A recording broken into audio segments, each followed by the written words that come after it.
Nandito ang mga kasama ko. Ayokong makita kanila. Lalo na ngayon si Ma'am Cayetana.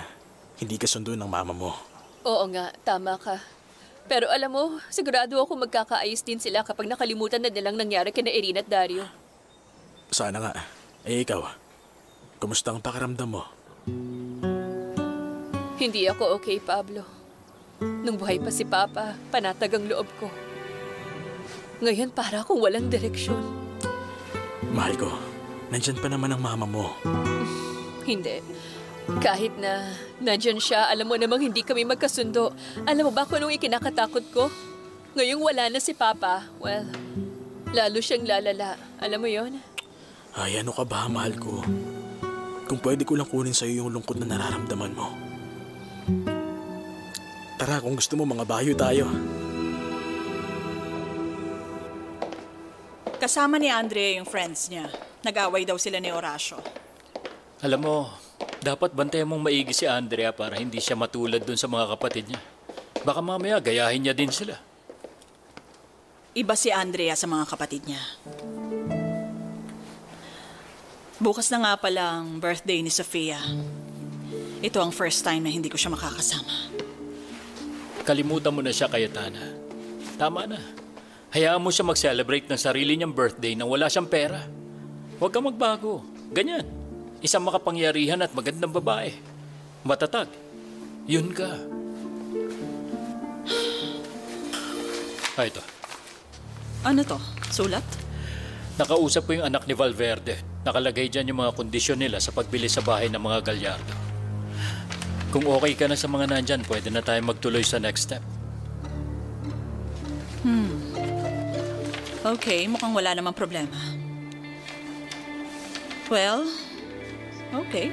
Ibenta na natin sa kanila. Sa wakas makakahinga na ako.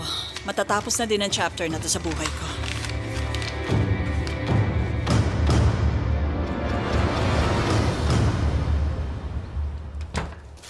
Ay, mabuti naman at nasa bahay ka na. Eto, dinalhan ko kayo ng prutas at ng mga gulay. Dahil walang tao kanina. Oo, kasi pinuntahan ko si Dario. Nagpasalamat akong binigyan niya ng trabaho si Flavio. Ay, sana naman pagbutihan ni Flavio. Pero alam mo, hindi magandang idea na ang boss niya sa trabaho ngayon, yung ex-boyfriend mo. Walang problema doon, huwag kang mag-alala.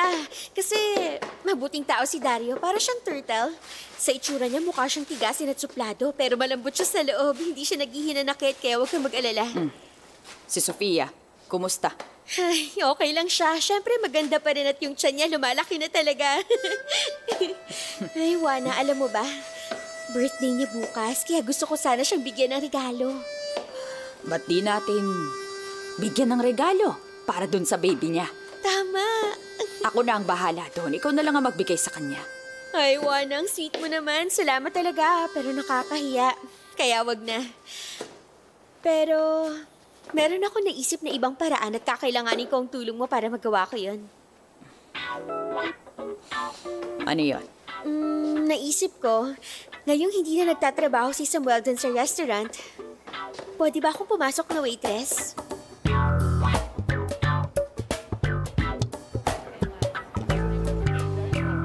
Beatrice, maraming salamat talaga at pumayag kang itour kita dito sa spa. Nakakapag-travel ka at siguradong marami ka nang napuntahang kagaya nito.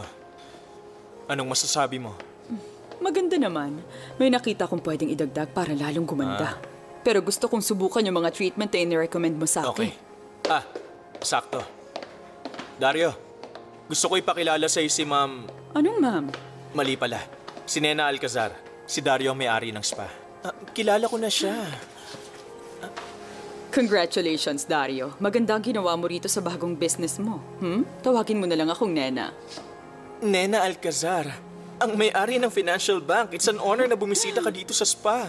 Kung nagpunta ka dito, kung magiging customer ka dito, makakaasa kang ibibigay namin ng best service at treatment na meron kami dito. Thank you. Inikot na ako ni Flavio rito. Nagustuhan ko tong lugar kaya sana makapag-usap tayo. Pero hindi lang sa akin, pati na rin sa lahat ng mga employee ng bangko. Lahat ng executives, pati ng mga managers.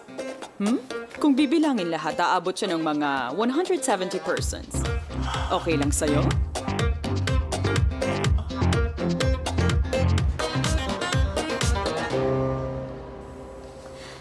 Mahal ko, may ginagawa kong magandang surprise para sa'yo. Ah, talaga? May dahilan na ako para umuwi na maaga. Kumusta ang mami ng baby ko at ang pinakamagandang babae sa mundo? Okay lang. Ayos naman ako rito, pero nag-aalala lang ako sa'yo. Kumusta dyan sa rancho? Ayos naman lahat. Wala kang dapat ipag-alala rito. Ay, teka. May nagdo-doorbell. Baka si Irina na yan. Sandali lang. Mamaya na lang, ha? Bye.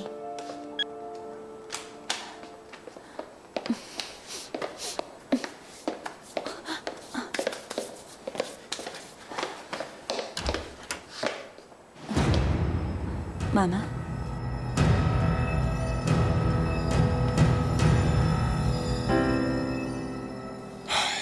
Hindi ko alam ang gagawin pag nawala si Sofia. Arturo, may babae sa labas. Gusto rin makausap yung in-charge sa rancho. Nakakairita siya. Sabi niya, gusto niyang makausap yung boss. Sana lang hindi siya ipinadala ni Cayetana rito para lang manggulo. Papasukin mo. Hindi na kailangan. Good afternoon, ma'am.